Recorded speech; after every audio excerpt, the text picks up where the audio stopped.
Hi everybody, Dr. White here. So this video is going to briefly introduce Module 4 and let you know of a couple other updates for you. So firstly, I want to discuss the schedule. I got a couple of emails from my students here about the timing of some assignments next week. Apparently there's a big exam in a pharmacy course next Wednesday. So I bumped a couple of next week's assignments back by a day. So the work that was due next Tuesday is now due next Wednesday, and the work that was due next Wednesday is now due next Thursday. I can't change the deadlines for the following week, but I uploaded the revised schedule to Blackboard, so it's there, and I also am going to attach it to an email announcing this video. I updated some of the work there because I'm reducing the amount of work you have to do for Module 4. There was a visual aid presentation component to this assignment, and I decided that that was really beyond what we had time for, and congratulations, it's an online class, you don't have to do that. So let's talk then a little bit about Module 4.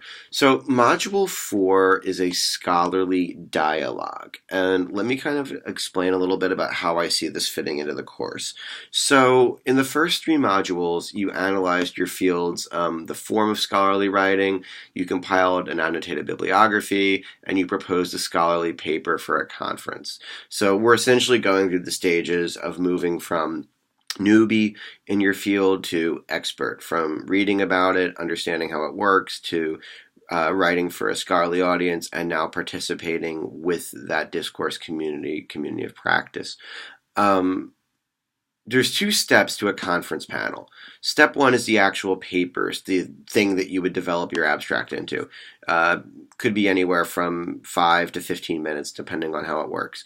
The second part is the Q&A discussion section that comes after the presentations. And sometimes there's also just roundtable discussions where experts will sit on a stage at a long table and everybody will speak for a couple minutes, and the experts will have an informed dialogue on a topic of common concern to members of the audience who are also members of the discourse community and or a shared community of practice. So that's really the second part of the conference forum, and Module 4 represents that section of the conference medium. If Module 3 is the abstract and the paper, Module 4 is the conversation after the roundtable function. So essentially, Module 3 asks you to write at an expert level for an expert reader. Module 4 asks you to engage in informed discourse, informed dialogue with those other members of your discourse community and or community of practice. Now, this is a little bit tricky because on the one hand, what you're producing for Module 4 is not really scholarly or academic writing in the same way that Modules 1 through 3 were. Rather, what Module 4 is going to be is like a revised, edited transcript of a discourse, an actual exchange that you will have with a couple of your classmates. So in that sense, the writing doesn't need to be quite as like perfect and precise as your conference abstract, certainly, but it should still be proofread as concise and coherent and precise as you can make it. I know I just said two things that seem like they contradict each other. What I'm trying to say is that the project isn't necessarily academic writing, but it does need to be very polished, intelligible, clear, good writing. There you go. That's the precise difference I'm trying to make. Okay, so I'm going to turn to the assignment sheet now for Module 4, and I'm going to walk through it a little bit, and I'm going to anticipate any questions that might come up from it, and then we're going to turn to the logistics of how this is all going to work. Actually, that's going to be baked into the assignment sheet. So I mentioned how in the first three modules you moved from newbie to participant in your field. So the idea of a dialogue is to force you to think on your feet a little bit. With the conference presentation abstract, you have a ton of time to reflect on it, to go back to your annotated bib, to really think a little more deeply about your topic, and you have a couple of days to write, 300 words. It's not that hard in terms of having the distance and space to produce a focused thought. Obviously, it's still challenging in its own ways.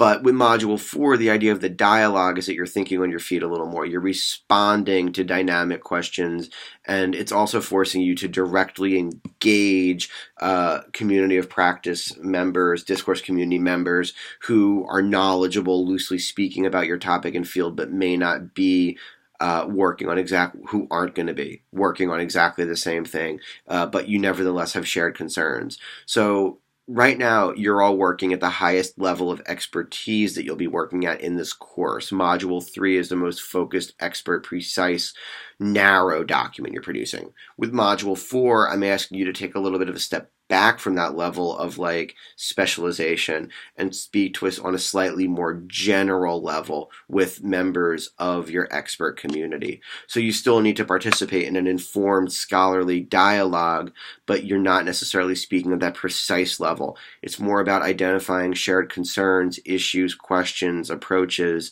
that bring together these communities of practices, these discourse communities, and engaging in an informed dialogue. So speaking at a high level with other members of your field without necessarily just regurgitating facts and figures from the greatest source you ever read.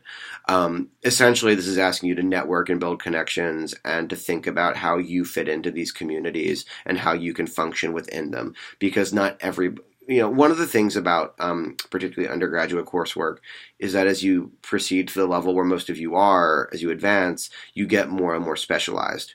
And it can be easy to lose sight of the larger field and the larger concerns. And you need to be conversant with others in your discourse community and community of practice, even if they don't share your precise specialization. So that's really what this assignment is going to challenge you to do, is to take your very, very, very expert, precise, exact knowledge of your one topic and relate it to others with similar concerns, practices, and knowledges, but not precisely of what you're doing. That said, I did try to make groups that were as close as possible to, make that as achievable as I could. Sometimes it works better than others.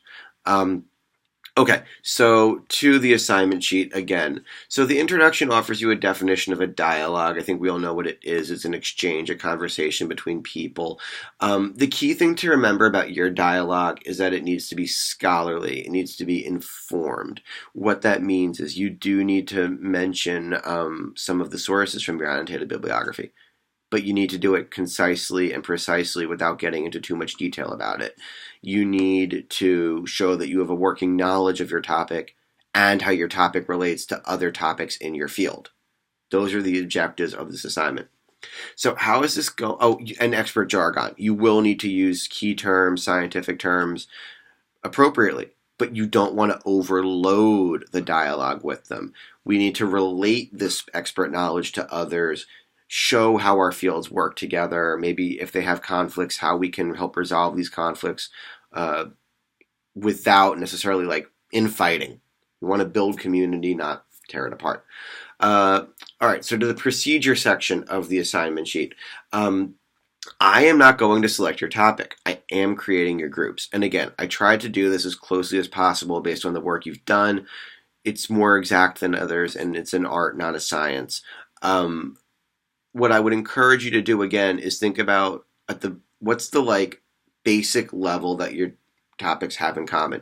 Is it that you're taking management approaches to improving care for people with different types of conditions? Is it that you're all looking at obesity but in different ways? Is it that you're all concerned with public campaigns for improved care or self-care practices? Is it that you're dealing with diseases that are prevalent in the developing world? Is it that you're working on something related to reproductive rights? Again, you need to find the common denominator of your projects, and that will require you to think up a few levels. So, for instance, let's see. In one group, I have people working on... Here we go. So in one group, I have people who are working on obesity, e-cigarettes and lung disease, and pulmonary disease. So really different things. But at the same time, there are some common denominators, namely the symptoms and challenges that these patients might encounter. So that would be where you would want to start that dialogue. I have another group that has healthcare management, Alzheimer's, and IBS. Really, really, really different things again. What do they have in common? Chronic conditions and managing care. So how can we deal with it? I have another group that has medication management therapy, opioids, chemo costs, and cesarean section and health concerns from it. Really, really different topics there. What do they have in common? Again, they have in common assessing the role that a particular treatment has in a patient's overall quality of life, how it fits into a larger plan for taking care of a human being as opposed to just a body. And they also are taking varied approaches to solving chronic issues. So it really, again, is about finding the common denominator between your topics and thinking outside of the super specialty box that you've been in for the last couple weeks. Taking a step back now to make connections with other members of your discourse communities and communities of practice. Okay, logistics of the thing. I'm making the groups. You identify the precise topic. I have created a discussion thread for each group. I would encourage you to use your group discussion thread kind of like a whiteboard where you just exchange ideas, talk about your topic, what do you want to go, where do you want to go with it, how do you want to do it. Think of it as a safe space to just throw stuff and see what sticks. Also, if y'all know each other already, I'm welcome. You can meet up in person, text, Skype, group chat, group me, snap groups. I don't know. Kind of up to you. But you do need to actually communicate with your group members and plan this.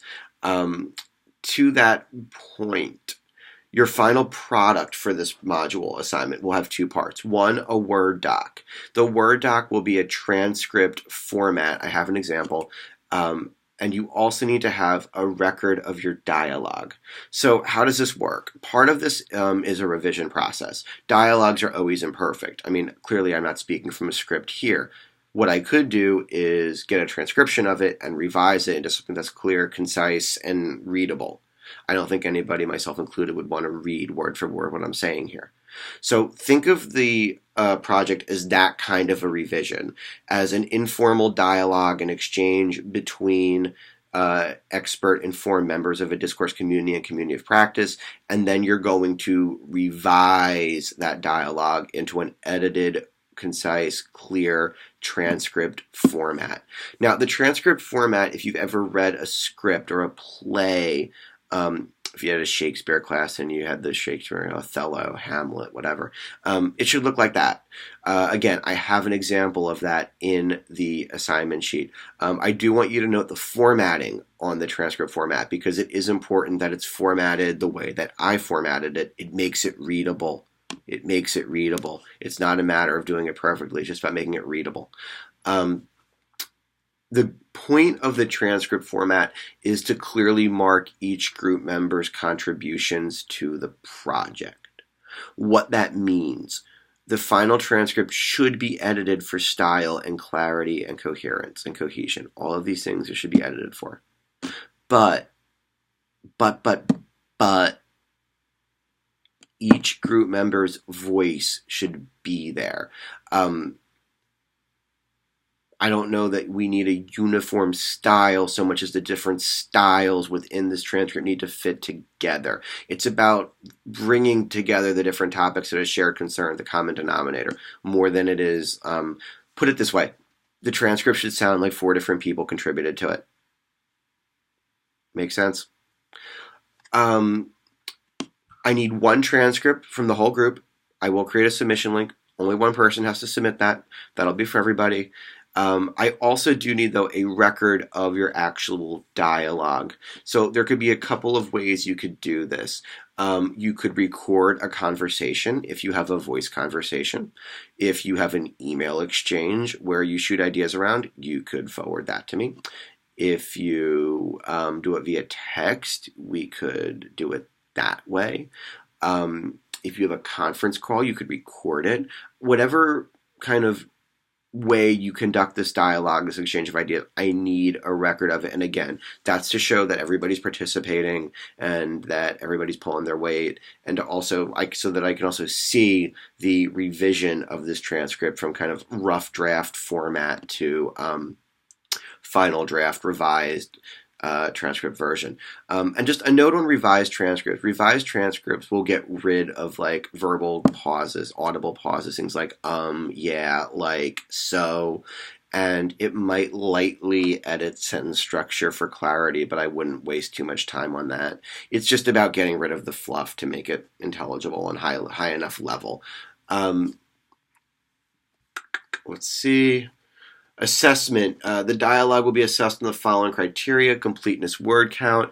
I have 1,250 words per person, approximately, as the word count. You may find that very, very easy to reach. If that seems like it's not enough because it's a dialogue and it's relatively informal, you can blow past it, okay? Again, that's to make sure everybody's doing enough. Use it as a guideline. Jargon use, source mentions, demonstrated expertise. Again, it's about relating expertise in slightly different areas to a common discourse community of practice concern. I need to see you, the specialist in field X, taking that specialization, showing it, and saying, hey, you're not quite in my field, but we have shared concerns in this sense. How can we relate to each other, and what are these common concerns that we have? That's what I need to see you doing. Clarity, correctness, style. Basically, that's asking you to make sure that you've revised the transcript so that it's pretty readable, it's relatively high level, it's polished, it reads like a revised transcript, not a rough draft or like a raw recording. Topic selection, engagement from multiple perspectives. You need to create a theme for your dialogue. And then we need to bring the individual areas of expertise into conversation with that theme. And transitions, flow, exchange of ideas. Transitions. Hi, we're talking about this topic. Oh, I notice a commonality. I would like to contribute to the conversation. That's the general flow that we're going on here. Group member 3. That was a really interesting conversation, particularly your point about blank. That is similar to what I do in that yada, yada, yada. Find the common denominators, share expertise, speak to common shared concerns of the discourse community and field of practice. Community of practice. That's how to succeed in this project. Again, look at the transcript format example that I have there. Those critical moves are kind of laid out for you, I think. Look particularly at how the different panel members in my imaginary panel, based loosely on a fictional television show, are relating to each other, and those moments where they interject and make connections between papers. That's what it's about. It's connections, connections, connections, shared concerns, addressing a broad audience of informed, knowledgeable experts, and engaging in a dialogue with your classmates. So I'm assuming there's going to be some procedural questions on this. I will respond to those as they come up. I've done my best to anticipate everything that you might face, but please don't be shy about being in touch with these concerns. Before I go, I do want to mention I uploaded a video to Blackboard. It is from the AACP 2015 conference, Science Symposium. This is an example of a keynote address and then a follow-up conversation between panelists. This is the type of scholarly exchange that this assignment is modeled off of and designed to encourage. I think a lot of you will actually find the content of this interesting, but beyond that, it's definitely worth watching, at least 20 or 30 minutes of it to get a feel for how the panelists interact, how they find common concern, how they work together to address a broader audience while still maintaining a certain level of expertise and specialization. That's what you're shooting for. So do spend some time with this video. The link I have starts at about the 1640 mark of the video because the first part isn't really relevant to what we're doing. So don't worry about that. Okay, shoot me procedural questions. Post them in the thread. Quick note, I am going to be traveling for a long weekend. I'm leaving in an hour. and getting back into town Monday evening. So I'll do my best to respond, but I'm going to be a little bit below the radar. So I will be back in touch next week. Anything comes up, though, emergencies, I'm happy to, deal with it as best I can.